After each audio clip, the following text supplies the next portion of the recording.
क्रोध आदि ये ऊर्जा के रिसाव हेतु सेफ्टी वाल्व है। जब व्यक्ति अपनी ही ऊर्जा को संभालने में, दिशा दे पाने में असमर्थ हो जाता है तो वह ऊर्जा इन मार्गों से बाहर आता है। हम काम की, क्रोध की पकड़ में, उसकी जकड़ में यूं ही नहीं आ जाते हैं। हम अपनी ऊर्जा को उन मार्गों से प्रवाहित होने में प्रॉपर रूप से सहायता देते हैं। हम उनकी एक इमेज अपने माइंड में बनाकर उनकी इच्छाएं करते हैं, उनमें रस लेते हैं और उनकी पकड़ में जाते रहते हैं। लेकिन जब वे इच्छाएं, वे इमेज हमें टूटती बिखरती नजर आती है तो उन वृत्तियों की हम पर पकड़ हो जाने के कारण हम फ्रस्ट्रेट होकर अपना आपा खो बैठते हैं। तो जब सब हमारे कंट्रोल से बाहर हो जाता है तब जाकर हम कहीं सोचते हैं। लेकिन जैसा मैंने कहा कि हमारा नजरिया, हमारी समझ और हमारे होश के अनुसार बदलता रहता है।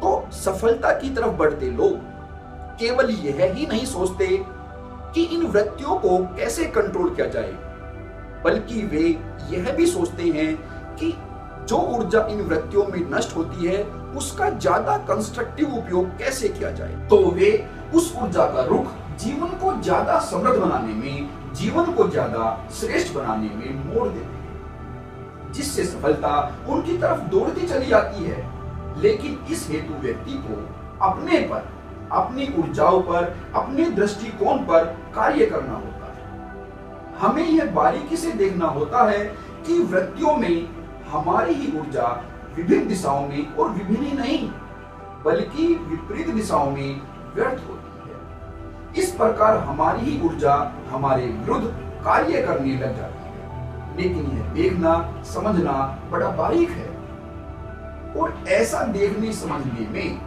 व्यक्ति का इन वृत्तियों के प्रति वह नजरिया बदल जाता है जो एक साधारण इंसान का होता है।